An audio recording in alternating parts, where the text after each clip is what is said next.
श्री स्वामी समर्थ. जय जय स्वामी समर्थ. नमस्कार मंडळी, मी प्रदीप कुलकर्णी. अक्षय तृतीया. यावर्षी अक्षय तृतीया आली आहे 10 मे 2024 रोजी. अक्षय तृतीया अनेक प्रकारे खूप महत्त्वाची तिथी मानली जाते. 3.5 मुहूर्तापैकी एक असा हा मुहूर्त. या दिवशी कुठलंही नवीन काम, उद्योग, व्यवसाय जर आपण सुरू केला तर तो यशस्वी होतोच. पितरांच्या सेवेचा हा दिवस आहे.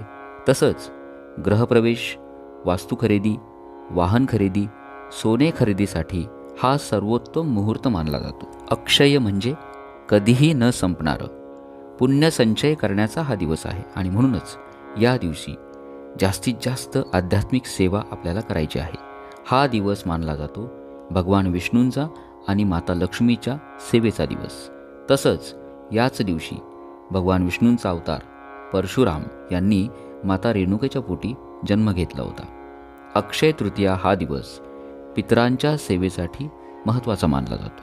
या दिवशी आपल्या पितरांची सेवा अवश्य करावी, ज्यामुळं पितृदोष कमी होण्यास मदत होते.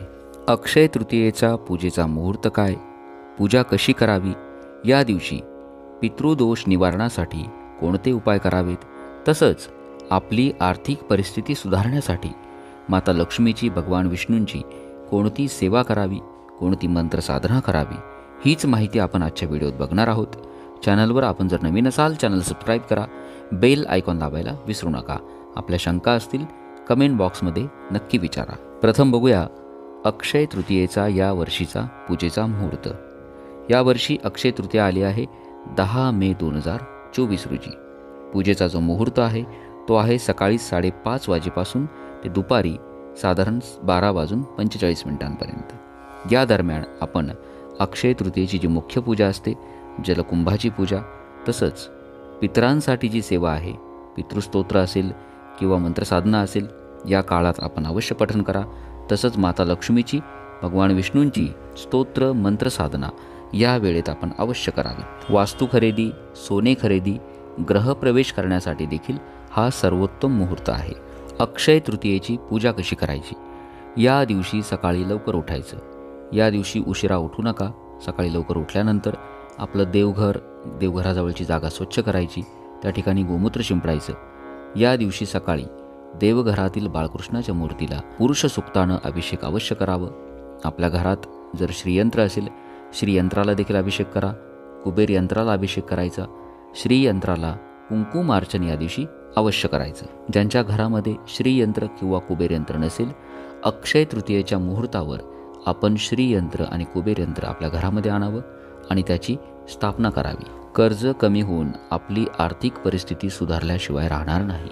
अक्षय तृतीयेच्या दिवशी केलेलं जे दान असतं, पुण्य, जप, नामस्मरण किंवा पितरांची जी सेवा असते, तर्पण असेल किंवा स्तोत्रपठण असेल, ही सर्व सेवा अक्षय तृतीयेच्या दिवशी जर केली तर ती अक्षय म्हणजे न संपणारं इतकं फळ देणारी असते. अक्षय तृतीया हा पितरांचा सण देखील संबोधला जातो. बऱ्याच वेळा काय होतं की वर्षानुवर्ष आपल्या घरामध्ये पितृसेवा झालेली नसते. आपल्या घरातील जे पूर्वज असतात, काही जण अपघातात गेलेले असतात, त्यामुळं पितृदोष निर्माण होतो. घरामध्ये सतत भांडणं होणं, कलह होणं, कोणीतरी आजारी असणं, आर्थिक परिस्थिती न सुधारणं, कर्जबाजारी असणं, विवाहाच्या समस्या, संतती समस्या, अशा समस्या म्हणजे पितृदोषाची लक्षणं मानली जातात. आणि मग अक्षय तृतीयेच्या दिवशी, या पितरांच्या सणाच्या दिवशी आपण जर पितृसेवा केली, नक्कीच हा जो पितृदोष आहे हा कमी होण्यास मदत होते. आणि म्हणून आपण सर्वांनी अक्षय तृतीयेच्या दिवशी पितृस्तुती, पितृमंत्र अवश्य पठण करा. मी काही उपाय आपल्याला सांगणार आहे, ते उपाय आपण अक्षय तृतीयेच्या दिवशी अवश्य करावेत. दुपारी 12 वाजेच्या दरम्यान आपल्याला जलकुंभाची पूजा करायची आहे. एका पत्रावळीवरती जलकुंभ ठेवावा, त्याला गंध लावायचं, त्याला फुलं, तीळ, सुपारी, विड्याची पानं अर्पण करायची, दक्षिणा ठेवायची. या जलकुंभामध्ये पाणी भरायचं, पंचोपचारे जलकुंभाची पूजा करायची आणि फळासह हा कुंभ ब्राह्मणांना दान द्यायचा. असं केल्यानं आपले पितृ तृप्त होतात आणि आशीर्वाद देतात. पितरांसाठी दक्षिण दिशेला नैवेद्य ठेवायचा. दुपारी 12 वाजता दक्षिण दिशेला जेवणाचं ताट ठेवायचं, पितरांचं स्मरण करायचं, त्यांना नमस्कार करायचा. कावळ्याच्या रूपात आपले पितृ घास घेऊन तृप्त होतात. दुसरा महत्त्वाचा उपाय, या दिवशी जवळपास कुठे गाय किंवा कुत्रा असेल, गाय आणि कुत्र्याला अक्षय तृतीयेच्या दिवशी पितरांचं स्मरण करून घास अवश्य द्यावा. या दिवशी पितृस्तोत्राचं पठण आपण अवश्य करा. पितृस्तोत्र आपल्या या चॅनलवर उपलब्ध आहे, आपण ते ऐकून सोबत पठण करावं. तसंच ओम श्री पितृदेवताय नमः या मंत्राचं शक्य होईल तितकं आपण पठण करावं. 11 वेळेला करा, 21 वेळेला करा, 108 वेळा म्हणजे 1 माळ केलं तर अतिउत्तम. जप नामस्मरण यासोबतच या दिवशी दानाला अतिशय महत्त्व आहे आणि म्हणूनच आपल्या पितरांच्या तृप्तीसाठी पितरांचं स्मरण करून या दिवशी याचक, गरीब, आपल्या दारावर एखादा भिकारी आला, कोणालाही दान आपण अवश्य करा. अन्नदान करा, त्याला तृप्त करा, किंवा कपड्याचं दान करा, किंवा छत्री, पायातील जे पादत्राणे असतात, चपला यांचं दान करावं. त्याचप्रमाणे आपल्या घरात जी जलकुंभाची आपण पूजा करतो, हा जलकुंभ फळासह या दिवशी ब्राह्मणांना अवश्य दान करावा. यानं देखील पितृदोष निवारण होतो. तर अक्षय तृतीयेच्या मुहूर्तावरती आपण पितृदोष निवारणासाठी हे उपाय अवश्य करावेत. आता आपण बघूया आर्थिक परिस्थिती सुधारण्यासाठी अक्षय तृतीयेच्या दिवशी कोणत्या सेवा कराव्यात, कोणती मंत्रसाधना करावी. हा दिवस भगवान विष्णूंच्या सेवेसाठी मानला जातो.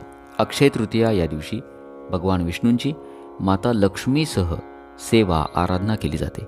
मगाशी मी सांगितल्याप्रमाणे याच दिवशी भगवान विष्णूंचा अवतार भगवान परशुराम यांनी रेणुका मातेच्या पोटी जन्म घेतला होता आणि म्हणूनच या दिवशी विष्णू पूजेला महत्त्व आहे. आपण या दिवशी पुरुष सूक्ताचं शक्य होईल तितकं पठण करा. त्यासोबतच विष्णू सहस्रनाम स्तोत्राचं देखील पठण करावं. या दिवशी श्रीयंत्र, कुबेर यंत्राची स्थापना आपल्या घरामध्ये अवश्य करा. त्यांना अभिषेक करावा. जर आपल्या घरात पहिल्यापासून श्रीयंत्र असेल, कुबेर यंत्र असेल, त्याला या दिवशी अभिषेक करायचा. श्रीयंत्राला कुंकुमार्चन करावं. पैशाची आपल्याला कधीच कमी पडणार नाही. कर्ज असेल, कर्ज फिटून जाईल, पैशाची आवक वाढेल. या दिवशी 1 ग्रॅम का होईना सोने खरेदी अवश्य करावी.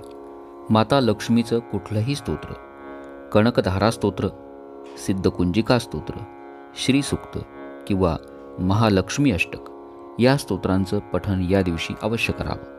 ही सर्व स्तोत्र आपल्या चॅनलवर उपलब्ध आहेत, ती ऐकून आपण सोबत पठण करावं.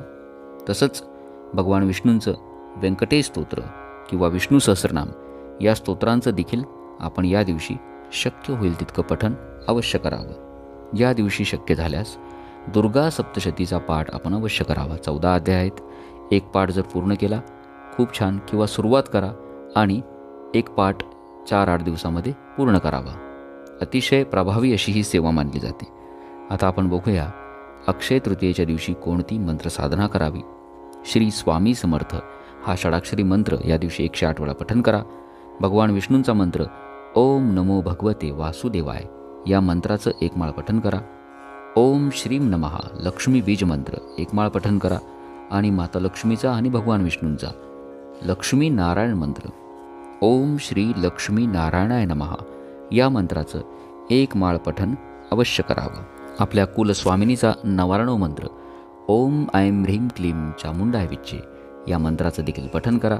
आणि आपल्या पितरांचा जो मंत्र आहे ओम श्री पितृदेवताय नमः या मंत्राचं देखील यथाशक्ती पठण या दिवशी अवश्य करावं. आणि महत्त्वाचं म्हणजे अक्षय तृतीयेच्या दिवशी कोणालाही उसने पैसे द्यायचे नाहीत किंवा उसने पैसे घेऊ नका.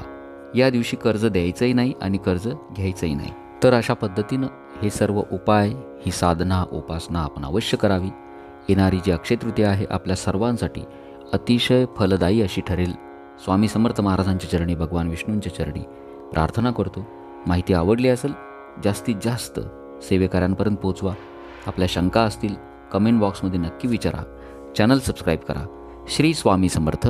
जय जय स्वामी समर्थ. ओम श्रीं नमः.